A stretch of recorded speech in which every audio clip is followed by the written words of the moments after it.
اللہ تبارک و تعالی نے اپنے حبیب پر جو قرآن نازل فرمایا وہ پورا اس میں دستور اور آئین عطا کیا. اسی قرآن میں رب نے فرمایا لا اکراہ فی الدین، اے حبیب آپ کو جو دین میں عطا کر رہا ہوں اس میں کوئی سختی نہیں ہے، کوئی زبردستی نہیں ہے. ہم اس دین کے ماننے والے ہیں جس دین میں کوئی زبردستی نہیں ہے. تو بہت سارے مذاہب اس دھرتی پر ہے جس کے اندر کراہیت ہے، زبردستی ہے کہ آپ کو فلاں وقت میں فلاں کام کرنا ہے، یا آپ قرض لے کر کے کیجئے، یا بیاج پر لے کر کے کیجئے، یا زمین بیچیے یا مکان بیچیے، آپ کو یہ کام کرنا ہے. مگر اسلام اتنا صاف ستھرا مذہب ہے، اتنا پاکیزہ مذہب ہے کہ جس کے اندر کوئی سختی نہیں ہے، کوئی زبردستی نہیں ہے. مثال کے طور پر آج ہم لوگ شعبان المعظم کے مہینے میں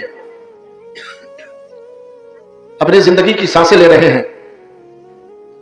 ہر آدمی کی خواہش ہے، ہر آدمی کی تمنا ہے، آرزو ہے کہ اپنے مرحومین کے نام سے کچھ ایصال ثواب کیا جائے. مگر نہ اس کو فرض قرارا گیا ہے، نہ یہ واجب کی صورت میں ہے. مگر بعض اوقات یہ فرض بھی ہو جاتا ہے اور واجب بھی ہو جاتا ہے.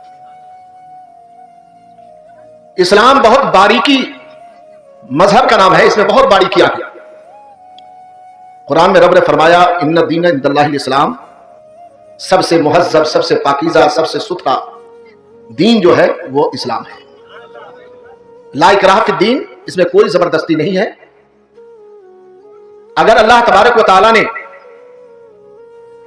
آپ کو صاحب نصاب بنایا ہے تب جا کر زکات کی آیت نازل ہوئی. آپ صاحب نصاب ہیں، مالک نصاب ہے، تب جا کر آپ پر زکات کی آیت اتری.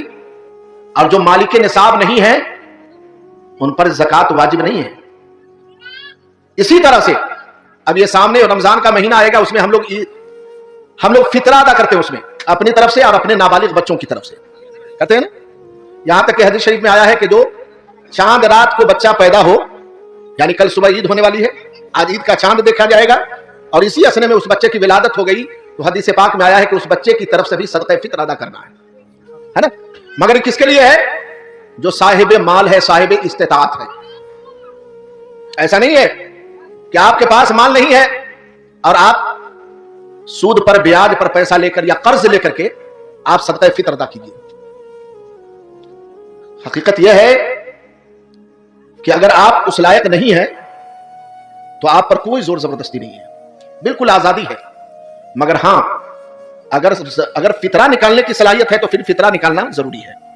سمجھے؟ اگر صلاحیت ہے تو نکالنا ضروری ہے، اور اگر صلاحیت نہیں ہے تو زبردستی نہیں.